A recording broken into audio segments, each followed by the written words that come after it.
Threshold of the damned Prologue. There are places man was never meant to reach. This is one of them. Final transmission from Commander L. Aronoff, NSS Erawan. The NSS Erawan drifted silently in the black.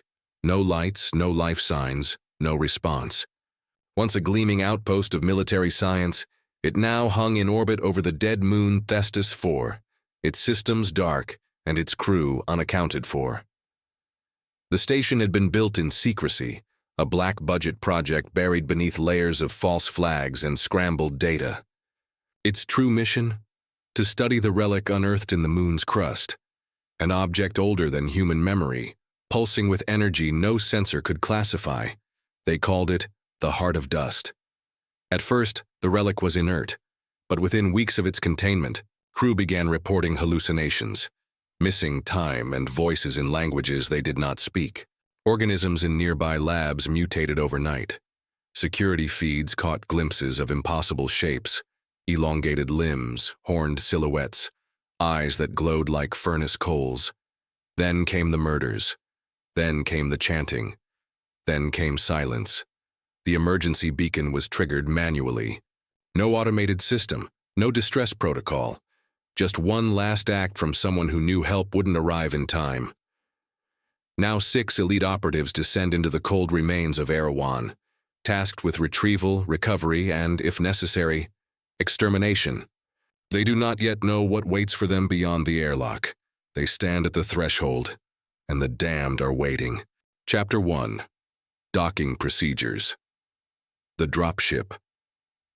Argus 9 shuddered as it latched onto the derelict station, a dull, metallic clang echoing through the frame. The magnetic docking clamps squealed against scorched alloy. A sound like a dying animal, gasping for purchase in a vacuum. Sergeant Kira Voss had heard that sound before. It meant the station didn't want them there. She stood near the rear hatch, armor sealed, visor up, fingers resting on the sidearm holstered at her thigh. Her exosuit hummed softly, a faint purr of servos and cooling units. 5 others moved around her, each one a shadow in matte black plating, gear customized for close-quarters recon. The best soldiers pulled from the worst situations. They didn't speak. They didn't need to. The mission was simple. Go in. Find the relic. Find out what the hell happened to Erawan. Get out, if possible. But Voss already knew it wouldn't be that easy. A red light pulsed above the airlock. Final seal in place. This place gives me the creeps, Reyes muttered, adjusting the multi-band antenna on his shoulder. I'm picking up comms from inside, but it's all fragmented, layers of distortion. It's like the echoes are feeding on themselves. Keeps repeating the same 3 words over and over. What words? Asked Kim, the medic, her voice tight behind the mask. Reyes hesitated. Can't tell. The signal's warped. Could be nothing. Could be something. Sounds almost like chanting. That's comforting, said Singh, the heavy weapons specialist, checking the charge on his pulse rifle. Next time I volunteer for recon, remind me not to. Voss tapped the side of her helmet. Enough. Focus. The exterior cams fed into her HUD, giving her a composite view of the station. Erawan hung like a dead god in low orbit over Thestis IV, a blackened cruciform drifting in the void. Its central spine still spun slowly, keeping minimal artificial gravity in place, but everything else was decaying. Lights flickered behind observation windows. External plating bore deep gouges, blast scars, and symbols. Not writing exactly. More like carvings. Twisting spidery lines etched into the metal, stretching across the hull like veins of rust and rot. Relay drone confirms no life signs, said the pilot over comms. No movement, no response. You're greenlit for entry. Voss exhaled and turned toward the hatch.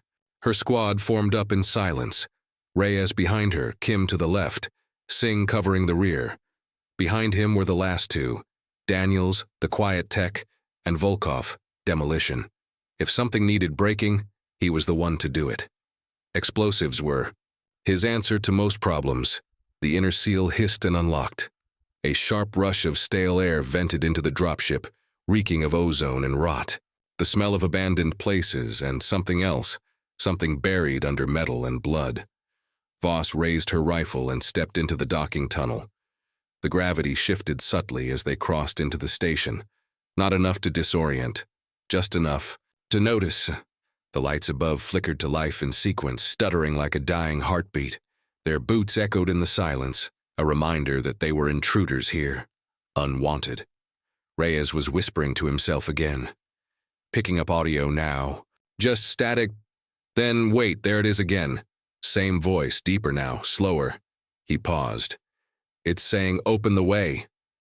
Kim's hand twitched toward her sidearm. How long was this place dark? 4 weeks since the last confirmed transmission, Voss replied, scanning every corridor junction. Then a beacon, manual trigger, no details. Just a set of coordinates and one word. Relic. Daniel spoke for the first time. Whatever it is, it's not dead, just sleeping. Everyone turned to look at him. What the hell does that mean? Singh said. Daniel shrugged. Just a thought. They reached the primary bulkhead leading into the main corridor. It was sealed shut, welded from the inside. Which was strange. Emergency lockdowns used magnetic seals, not physical. Welds. Someone had tried to keep something in, or out. Then Voss saw it. Written in streaks of dried red, smeared with frantic fingers or claws. We opened it. She stared at the words, then keyed her comm. Volkov, cut it. The demolitions expert stepped forward without a word, unstrapping his thermite saw. As he went, to work, sparks dancing in the dark, Voss watched the shadows shift in the corridor ahead. Like the walls were breathing, pulsing in time with something deep in the bones of the station. Behind her, Reyes spoke again. Okay. That's new.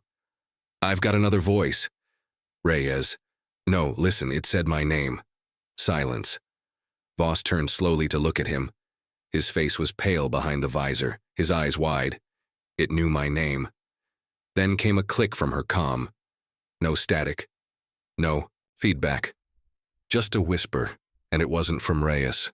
Kira, come see. The bulkhead gave way with a groan of protest. Inside, the corridor was black, and it was waiting. Chapter 2. The voice in the walls. The corridor beyond the breached bulkhead swallowed their lights like fog over a grave. What little illumination the station offered came in brief, nervous flickers, panels humming to life just long enough to show flashes of bloodstains, scattered gear, and something worse. Claw marks etched into the walls like frantic graffiti. Daniels ran a scan. No power to life support beyond this section. We've got emergency reserves localized, stations being rerouted manually. Someone didn't just shut things down. They isolated them. Any sign of the crew? Voss asked. No bodies, Kim said quietly. Yet. They advanced. In formation. Weapons raised. Helmets filtering the dead air. The corridor opened into a main junction. A wide, circular space surrounded by sealed doors and shattered glass. It looked like it had once been a control hub. Monitors still hung crookedly from the ceiling, screens cracked and bleeding static. A central table flickered with holographic readouts, blurry outlines of the station's schematics, flickering red alerts over decks 3 and 5. Volkov tapped a screen. Power surge, localized, reactors unstable but still online, and something's drawing a lot of juice from the central research core. Voss narrowed her eyes. That's where they were keeping the relic. Or worshipping it, Reyes muttered under his breath. Everyone turned. What? Singh asked. Reyes didn't answer right away. He was staring down a side hall, jaw clenched. I heard it again, he whispered. A voice. Not through the comms this time. In my head, it said they're still alive. Voss stepped toward him. You sure? He nodded. And it said they're changing. Kim stiffened. Changing into what? No one answered. The silence of the station seemed to pulse around them now, like the metal was breathing, or watching. Then, all at once the lights in the junction flared, not to full brightness but in sharp rhythmic pulses, like strobe flashes. The air filled with a low-frequency hum, deep and resonant, vibrating through their bones. And something moved in the far corridor. Not walked, not ran, skittered. A flash of limbs, too many and too fast. A shape darting just outside the edge of vision. Then gone. Contact right, Singh barked, swinging his rifle toward the movement. Visual, no confirmation. Hold fire, Voss ordered, stepping forward. Thermals, Daniels checked. Nothing, it's like it's cold. Reyes turned slowly in a circle. No, it's not cold. It's empty. He was right. The thing didn't have a heat signature because it wasn't alive. At least not in any way they understood. Split and search? Volkov asked. Voss hesitated. Every instinct screamed hell no, but protocol demanded otherwise. We pair up, she said. Short sweeps. 5 minutes, radio check every 60 seconds. Reyes, you're with me. The teams moved, slipping into separate corridors like tendrils of shadow. Voss led Reyes down a narrow maintenance access route, their footsteps muffled by dust and debris. The overhead lights flickered once, then held steady. Reyes walked in silence for a while before finally speaking. You know this is a suicide mission, right? Voss didn't look back. Not yet. They sent us in blind, no details, no intel. Just a relic that warps biology and a station full of missing corpses. We've faced worse. No, Voss, Reyes said, stopping. We haven't. She turned. He was shaking, breath fogging in his helmet. I think it's inside me. She raised her weapon. Just a flicker, just enough for him to notice. His hands went up fast. No, I don't mean infected. I mean it's speaking to me. Like it knows I hear it, like I've been hearing it since we landed. Voss lowered her weapon but didn't holster it. What's it saying? He swallowed hard. You brought it home. And then, from deeper, inside the walls of the station, they both heard it. Not words. Not exactly. Just laughter. Low, deep, wrong. Like a mouth that had never been human, learning how to smile. Chapter 3. Symptoms. Dr. Yuna Kim didn't believe in ghosts, but walking through Erewhon's medical bay made her doubt herself. The lights here were dimmer than the rest of the station, almost deliberately, like the shadows had been invited. In and never left. Cabinets stood open, supplies scattered across the floor in patterns that didn't make sense. Blood dried in geometric shapes, too clean to be accidental. She stepped over a discarded defibrillator, careful not to disturb. The crimson sigil smeared beneath it. Someone drew this, she muttered, sweeping her flashlight across the walls. Beside her, Singh watched their six, weapon raised. Crew gone nuts. Maybe a cult thing. Heard about something like this on Titan. Whole station started chanting before they blew the core. This isn't chanting, Kim replied. It's a pattern. There's something systematic about it. She crouched near one of the med pods. The glass was shattered, its restraints ripped apart from the inside. A small data slate lay nearby, blinking low battery. She picked it up, tapped the screen. A voice recording crackled to life, filtered through static. Patient 0 displaying extreme physiological drift. No external exposure recorded. But the relic's frequency, it's not radiation. It's resonance. It's rewriting the genome through sound. Through dreams. There was a pause. I can hear it now. Every time I close my eyes, it wants out. Kim's stomach turned. She looked at the walls again. Not random at all. The blood patterns, the positioning of bodies in the corners, they matched what she'd seen under the microscope when she'd first reviewed the relic's radiation report. The spirals, the recursive loops, the helix fractures. Sergeant Voss, Kim said over the comm, I've got evidence of a mimetic pathogen, not biological, not even viral, auditory transmission, possibly visual too. The relic isn't just mutating flesh, it's rewriting thought. A moment of silence on the other end, then, copy that, keep your mask sealed. Maintain zero direct eye contact with any unknown symbols or light patterns. Report if anyone hears anything. Kim hesitated, then whispered, Too late. Singh turned. What? I've been dreaming, she said slowly. Since before we landed. I thought it was stress. But now, I think I saw the relic. In orbit. in the dark, and I think it saw me back. Suddenly, every monitor in the medbay powered on at once. All of them showed the same image, a face, human but wrong. Too many teeth, eyes like collapsed stars. Its mouth opened but no sound. Came through, just silence, but Kim heard it anyway. She is listening. The lights popped. A shriek echoed down the corridor outside. Not human. Not anymore. Singh swung his rifle toward the sound. Movement! Corridor B2! Kim stood frozen, the image of the face still burned into her vision. Kim, move! A shape slammed against the glass wall near them. A distorted humanoid, skin translucent and stretched thin over pulsing muscle. Its jaw hung open too wide, tongue split in two, arms ending in claws. Its face looked almost familiar. Oh, God, Kim whispered. That's a crew member. Singh pulled the trigger. The glass shattered. Back in the command node, Voss heard the gunfire over comms and sprinted down the corridor. Reyes at her back, breathing hard. The lights above flickered in time with her heartbeat. As they rounded the corner, the walls pulsed again, like a muscle contracting around a bone. Echo 3, report, Voss shouted. Singh, Kim, respond.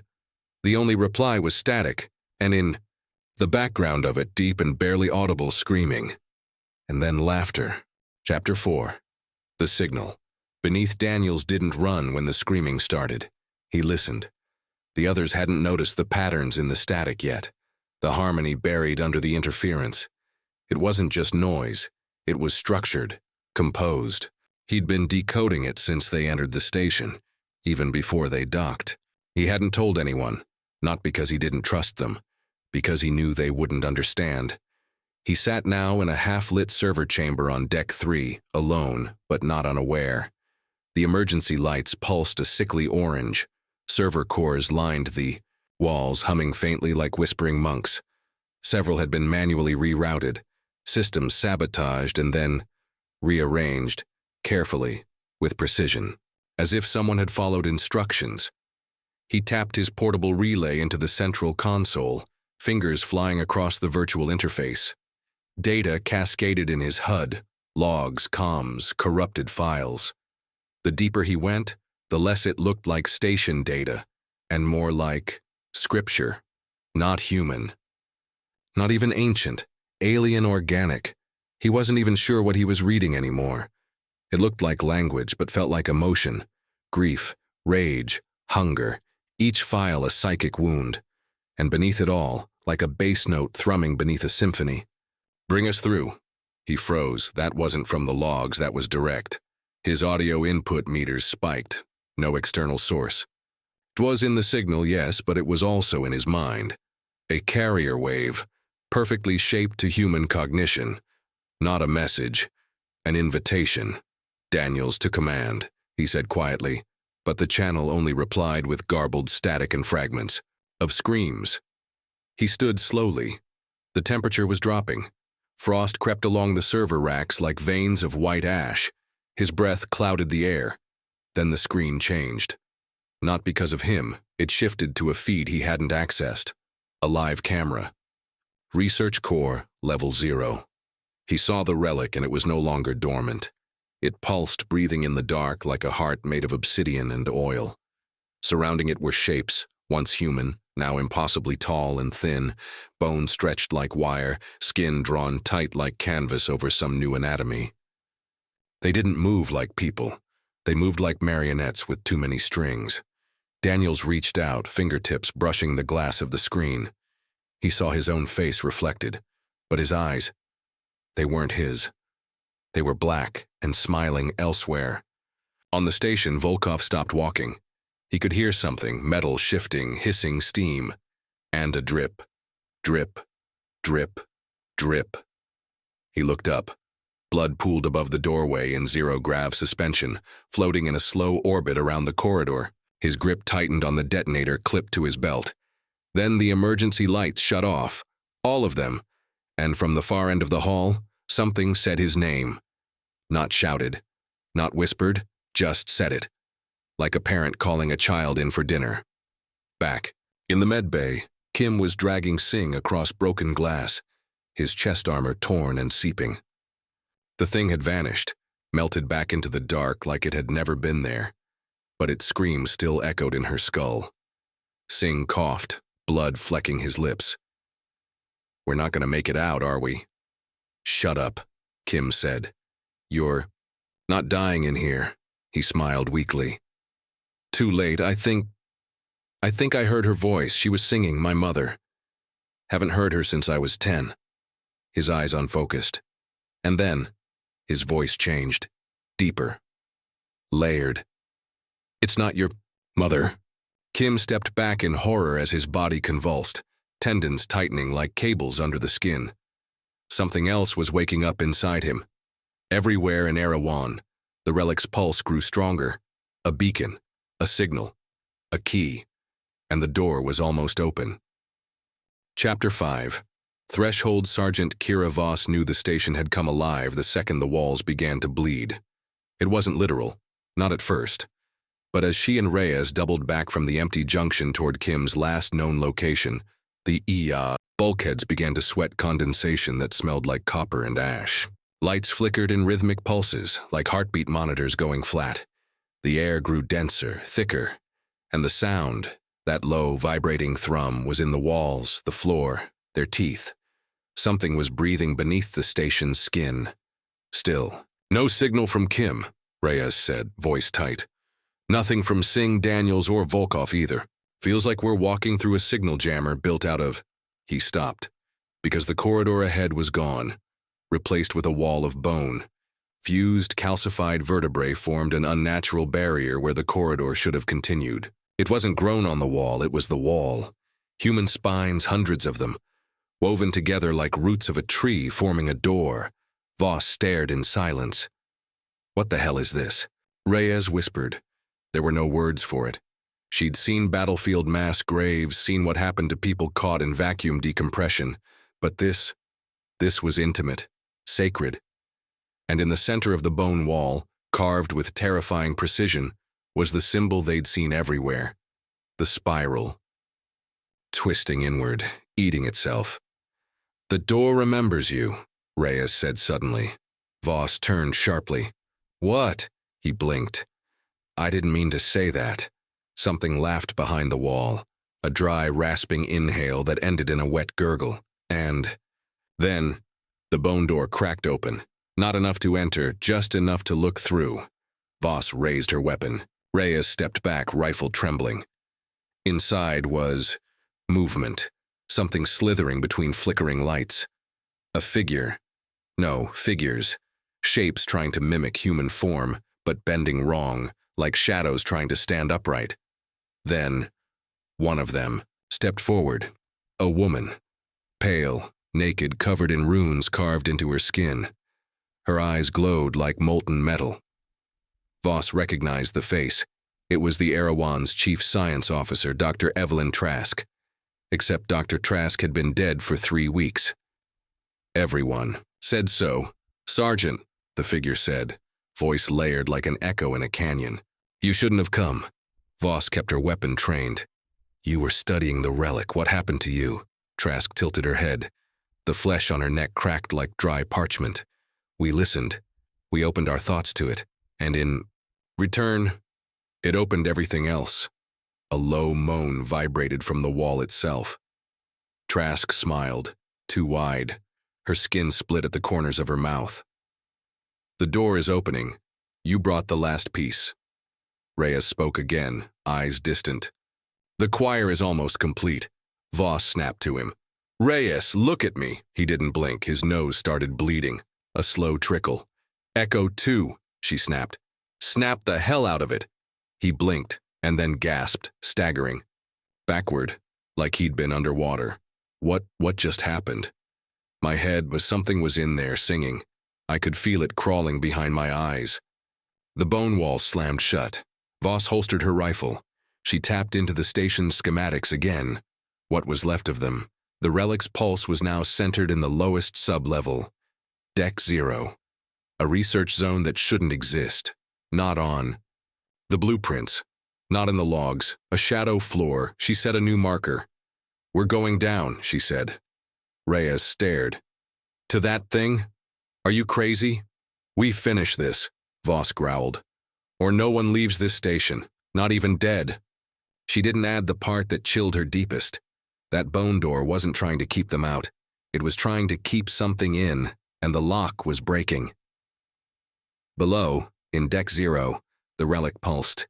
With every beat, reality thinned, and hell got closer.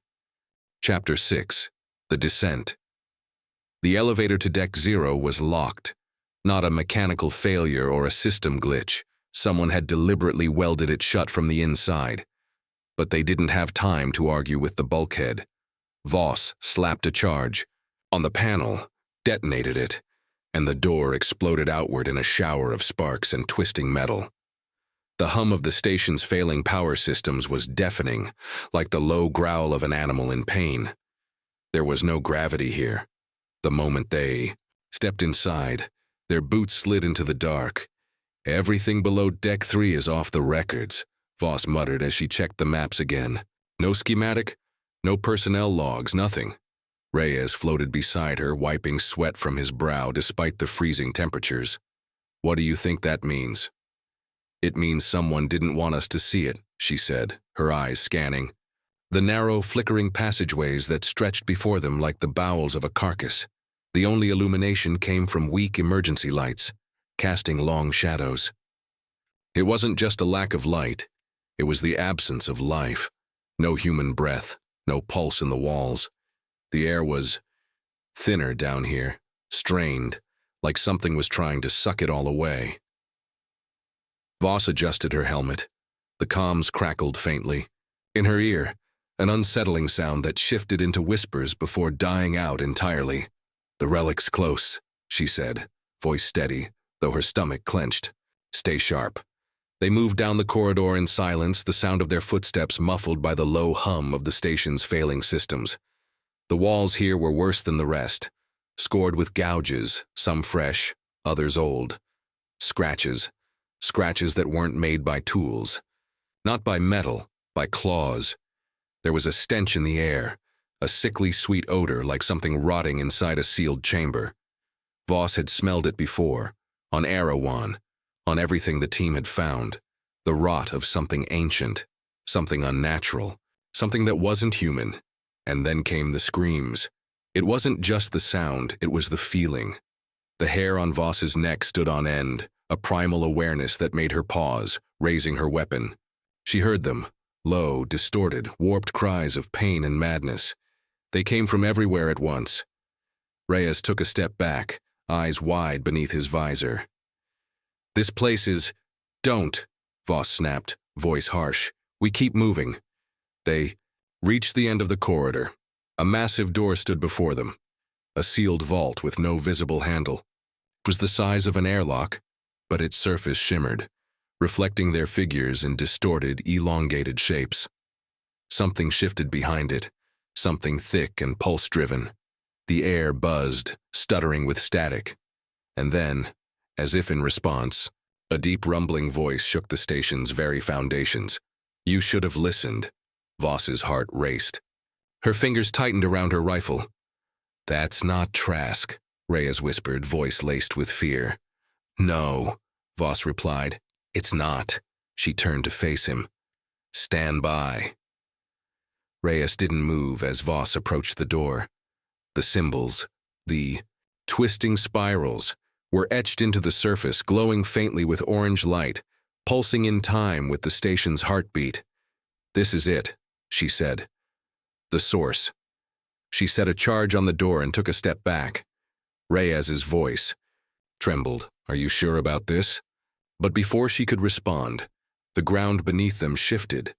Something was coming, a scream louder than anything they'd heard before, like 1,000 voices being torn apart, reverberated through the chamber. The door buckled inwards, its surface cracking open like a massive shell. Something behind it began to stir, a force so unnatural, so malevolent, that Voss felt the pressure on her chest, her head, her soul. Her vision blurred for a moment, as if the very fabric of reality was starting to tear at the seams. Voss reached for the detonator, but before she could fire it, the door burst.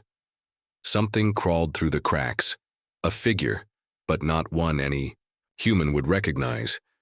Its skin was pale and stretched, its limbs too long and bent in angles that defied logic. Its eyes were full of darkness, but there was a brightness there too, an unnatural gleam, like the thing was alive but not quite. Living, it looked at Voss and then it smiled. "You're too late," Voss fired, but the bullet didn't hit, it just vanished in the air before her. Everything in the room began to distort, to melt. Walls and floors turned into twisted shapes, warping into something monstrous, something alive.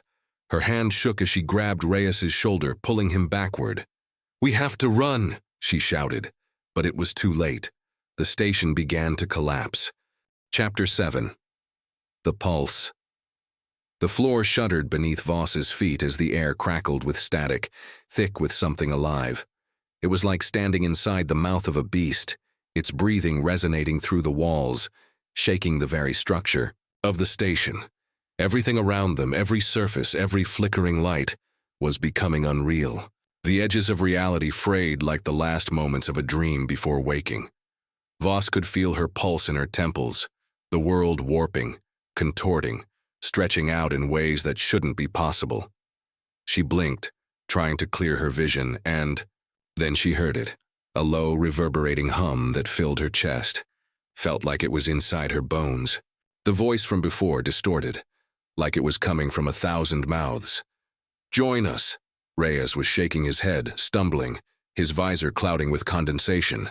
His body was slick with sweat, eyes wide, pupils constricted. His breath came, short gasps. "What the hell is happening?" he muttered, as if he was speaking to himself, not Voss. "I don't know, but we need to move," Voss snapped, grabbing his arm and pulling him forward, away from the expanding crack in the door. But the floor underfoot shifted again. There was no more ground, no more gravity. It was all upside down. Left was right was forward. Voss tried to recalibrate her visor. Her mind screamed to move, to get out, but the station wasn't playing by any rules anymore. "Voss, something's wrong," Reyes yelled, barely audible beneath the chaos. "I can feel," before he could finish, the station pulled. Something twisted in the air. A sound, like metal tearing through flesh, echoed in the hallway. Voss spun, weapon raised, but she saw nothing except darkness and shifting shapes. The floor snapped back into place beneath her feet, the walls snapping into alignment. But the whole station was beginning to breathe again, pulsating with unnatural rhythm like it was a living thing. Then the wall moved. It was no longer a solid, stable surface. It flowed, twisting like liquid, its surface rippling. Something on the other side began to push through. Voss shoved Reyes to the ground, pressing herself against the wall as the shape continued to emerge. The thing was huge, its body folding and reshaping with every step, layers of flesh rearranging in ways that made no sense. Eyes, too many, too large, too hungry, opened all over the thing's body. It was crawling through the walls, leaving trails of dripping black liquid behind it. "It's here," Reyes gasped. Before Voss could react, the thing ripped itself free. A huge claw slammed into the floor next to them, cracking the metal beneath. The entire hallway shook. The creature was massive, too large to be contained within the station's architecture. Its body was an unnatural tangle of limbs, skin stretched over raw muscle, jagged teeth glowing like burning embers in the dark. And through the slits in its flesh, something deeper, a void. Eyes that were not eyes. A gaping, endless maw that pulsed with the same rhythm as the station's heartbeat. And then came the whispers, low, melodic, pulling at the back of Voss's mind. The same song she'd heard before, but louder, closer.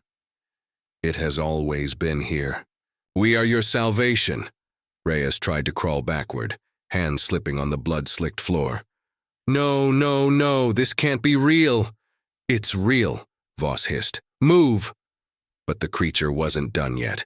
A deep growl rattled through, the air shaking Voss to her core. The creature's maw stretched wider. The walls buckled under its force, warping in and out of focus. And then, with a single deafening roar, the creature lunged forward.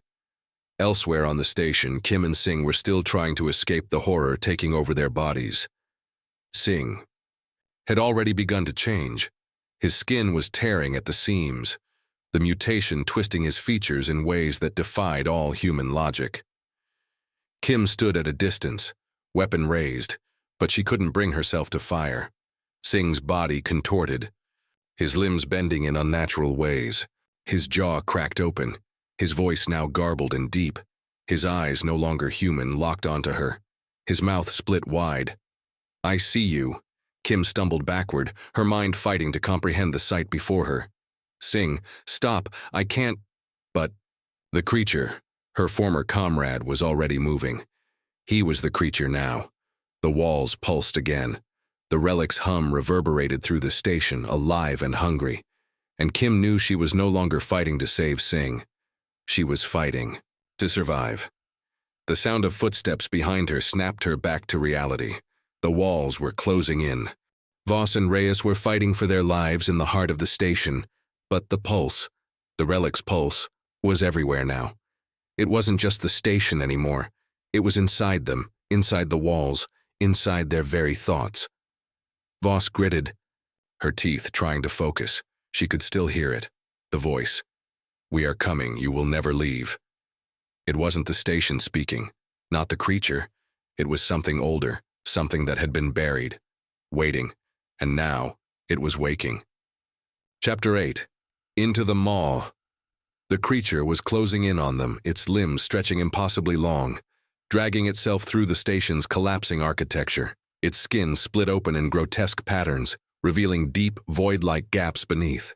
The black liquid that oozed from the gashes shimmered, pulsing with an unearthly energy.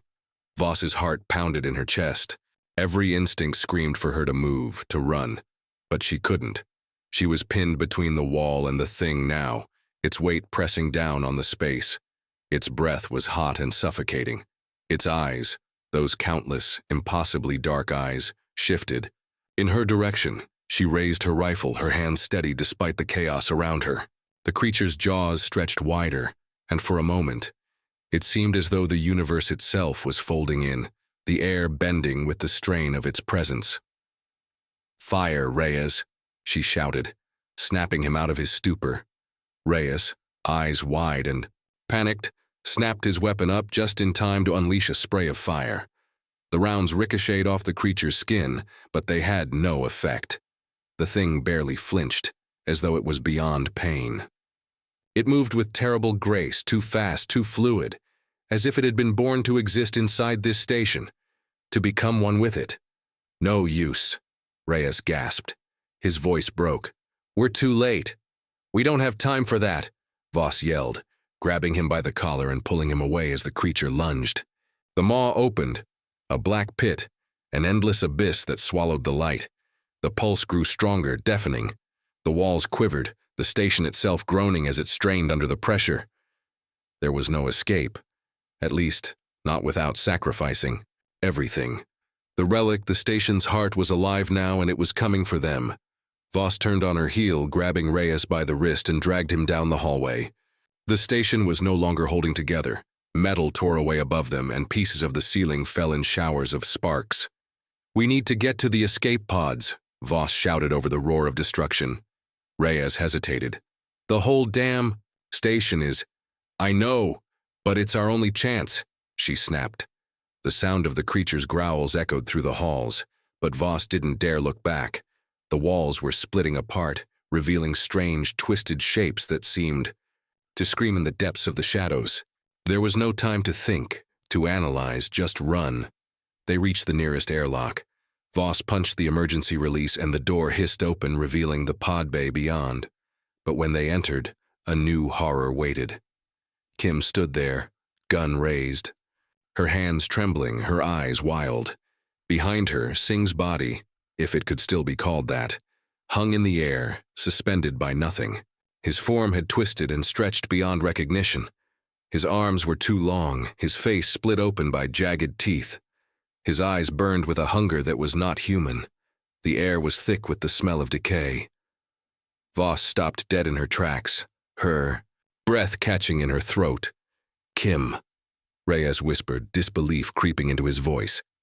"Stay back," Kim shouted, her voice shaking. He's not Singh anymore. He's something else." Singh's grotesque form twitched, his mouth opening and closing like a fish out of water, his body contorting. Kim's gun trembled in her hands. I couldn't. He wouldn't stop changing. It's too far gone. You can't save him." Voss gritted her teeth. "You have to get control, Kim. We're all that's left." But then the station's pulse grew louder, shaking. The pod bay once again. The walls screamed and the floors buckled beneath them. The creature outside the bay seemed to sense them, its presence wrapping around them like a suffocating noose. Voss was already moving. She grabbed Reyes by the arm and yanked him toward one of the pods, pushing him inside. "Now, we don't have time." Kim hesitated, looking back at Singh. The change in him was irreversible, the way his body shifted. There was no saving him, and there was no saving her either, not if she stayed. But she couldn't bring herself to leave. "We have to go," Voss shouted, voice desperate. "Kim, now!" The walls trembled again, the station felt alive. The relic was trying to pull them in, drag them into its folds of hellish nothingness. Kim finally made her choice. She fired. Her weapon at Singh, a quick, clean shot. His body convulsed, but the transformation continued even as he fell. The gunfire seemed almost futile against the shifting horror that had once been her comrade. She turned and ran to the pod, slamming the hatch behind her. Voss wasted no time. She grabbed the controls, slamming them forward, and they launched. Outside the station, the vast expanse of space stretched endlessly. The pod rattled and shook as it disengaged from the collapsing station, escaping the carnage inside. But even as they sped away, Voss knew there was something more. The creature, the relic. It wasn't over. It had only just begun. The station's pulse, the signal, was now echoing in their minds, a constant thrum against the silence of space. Voss leaned back in her seat, eyes closing as she steadied her breath. "We made it out," Reyes muttered. But the unease in his voice told her that they both knew the truth. The nightmare wasn't over. It had just found a new home. Chapter 9. The Echoes. The pod was a small, cramped thing, barely enough room for 3 people. But now it felt too big, too silent. The 3 of them, Voss, Reyes, and Kim, sat in their seats, strapped in as the cold expanse of space loomed. Outside, an endless void that seemed less vast than it once had. Now it was closing in, suffocating, as if the walls of the universe were collapsing. Kim sat with her arms crossed tightly, her eyes locked on the viewport, but she wasn't seeing the stars. She was seeing something far worse, something only she could understand now. "You had no choice," Voss said, her voice soft, but there was no comfort in it. She wasn't trying to console Kim. She was speaking the truth. Kim barely acknowledged. Her eyes empty, lost. "I don't think we're safe," Reyes muttered, his voice tight. He stared at the console in front of him, his hands hovering over the controls, not sure if he should touch anything. They'd barely escaped the station. The station's destruction had been inevitable, but something worse was coming. And they all knew it. Voss tapped a few buttons, bringing up the readings of the pod systems. The station signal, the pulse, was still resonating through the hull. Her fingers froze. "It's not gone," she said quietly. "It's still here." Kim jerked her head up, her face pale, eyes wide. "You're saying it followed us?" "Not just followed," Voss said. "It's in us now. The pulse is in the pod, in the comms, in everything." Reyes looked from Voss to Kim, the color draining from his face. "You mean it's inside our heads?" "That's exactly what I mean." Voss exhaled sharply, frustration and exhaustion weighing on her. "I can feel it too, it's waiting." Reyes cursed under his breath. He tapped the controls in front of him, but only static answered. The ship's comms were useless, the signal warping, twisting, distorting, just like the station had. And then there was that voice again, a whisper that seeped into their minds. "You can never escape." Kim gripped the armrests of her seat, her knuckles white. Her voice was strained, like something inside her was cracking. I thought we were done. I thought we were free. Voss's heart sank. I'm sorry, Kim. I'm sorry, but it's not over. The pulse in the pod intensified, and with it the whispers grew louder, filling their minds, clawing at their thoughts. We are Legion. You will become one with us. Voss was suddenly overcome by an overwhelming feeling, a presence too close, like a weight pressing down on her skull. Her fingers gripped the console in front of her as she fought to stay calm, and then, as if the universe itself had given them a final horrific twist, the stars outside the viewport shifted. They warped. They twisted. For a moment, the vastness of space shrunk. The light around them bent and folded. And then, nothing. The pod was no longer in the expanse of space. The stars had disappeared.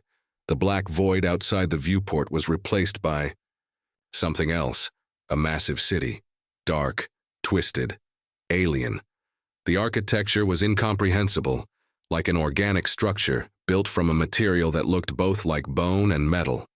The city stretched infinitely in every direction, with vast towers, reaching toward the sky, their surfaces glowing faintly in the absence of stars. But there was no life. Nothing moved. There were no signs of life at all. And then came the laugh. It wasn't human. It was deep, resonating, as if it came from the heart of the city itself, the kind of laughter that didn't belong in the universe, a presence that knew everything, and yet had no meaning. Voss slammed her hand down on the emergency controls, pulling the pod back into reality. The city vanished, the stars returned, but the damage was done. You are ours. The voice inside.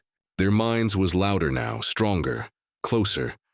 Reyes screamed and ripped off his helmet, gasping for air, as if the pod's atmosphere was suddenly suffocating him. What the hell? What is happening? Kim's breath quickened as she clawed at her face.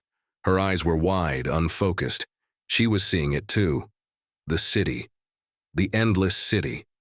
Voss locked eyes with her. It's not real, Kim. It's in our heads. It's trying to break us, but then… Kim stopped. Her eyes went blank and she smiled. A smile so wide it stretched unnaturally, like a gash splitting her face. Kim. Voss started, but Kim cut her off, her voice changing. You cannot stop. You cannot outrun us. We are Legion. Voss recoiled, heart racing as the voice turned dark, colder than anything she'd ever known. Kim's body trembled violently, her hands curled into claws. A low growl vibrated in her throat, an unnatural sound that wasn't human. Reyes backed, away from her, eyes wide, terrified. Kim, he gasped, but it was too late. Kim's head snapped toward them with unnatural speed. Her pupils were black, her teeth elongated, and in that instant, she was no longer the woman they had known. She was the relic's vessel. Chapter 10. The Reckoning. Kim, no longer Kim, stood before them, her eyes pools of darkness, her form twitching and convulsing as the relic's influence consumed her. She was the vessel now, and the entity's power flowed through her, altering everything she once was. The cold, guttural growl that escaped her throat was not her voice. It was the Legion's, a sound full of ancient malice. Reyes staggered backward, heart pounding in his chest. Voss, she's gone. Voss's breath caught in her throat as she stared at the woman she'd fought beside. There was nothing left of Kim, nothing but the endless hunger of the relic. But the part of her that still felt human, still clung to something inside her, knew what had to be done. Kim, Voss said, voice shaking but firm, we can save you, please fight it. But the thing that had once been Kim only smiled. Her skin cracked as tendrils of black energy bled through, curling around her limbs. The smile stretched impossibly wide. Save? You are already ours. You cannot fight us. You never could. Voss's rifle snapped up, her fingers trembling on the trigger. But she couldn't fire. Not yet. Not until she had one last chance. Reyes was staring at Kim, wide-eyed, but there was no hope in him anymore. He was already lost. We have to fight back, Voss said, her voice desperate now. She's gone, Reyes. This isn't her anymore. Reyes gripped his rifle, fingers sliding over the trigger but unable to pull it. He couldn't shoot her, couldn't shoot Kim. But Voss was right. There was no choice. They had to stop it here. The pod's air was thick with the heavy presence of the entity. It was in their minds now, seeping into their thoughts, corrupting everything. They could feel it moving through the walls, through the very fabric of reality. Voss ran through her options. She could try to sever the comms, cut the pulse, but the station's influence was already embedded too deeply in them all. The entity didn't need the station anymore. It had them, and it wanted them. There was only one option left. "Reyes, get to the controls," she barked, her voice steely. "We're going to overload the pod systems. We're going to send a pulse back." Reyes stared at her in disbelief. "What? Are you insane? That's going to destroy us." "No," Voss said, shaking her head. "But it'll destroy it." The idea of sacrificing themselves, of triggering an overload that would tear them apart in the process, sent a chill down her spine. But there was no other way. The creature, the relic, couldn't be allowed to escape. If it did, they wouldn't just be dead. The entire galaxy could fall. Reyes didn't hesitate. He moved, running to the console, his fingers flying over the controls. "I'm doing it. We'll have to be quick. We don't have much time." Voss turned to Kim, her heart heavy with the decision. The woman she had fought beside was gone, replaced by something twisted, ancient, and vile. She lifted her rifle, aiming it at Kim's chest, her mind at war with her heart. "You think you can stop us? We are Legion. We are eternal." "No," Voss whispered. "You're wrong." With a deep breath, she pulled the trigger. The shot rang out, but it wasn't the vessel she struck. It was the pulse. Kim's body jerked, her twisted form shuddering under the blast. But it wasn't the killing. It wasn't enough to end her. No. It was the final act of defiance. The rupture that tore the creature's connection to her. The final thread that bound it to the vessel. The pulse broke, just long enough for Voss to reach the controls and trigger the system.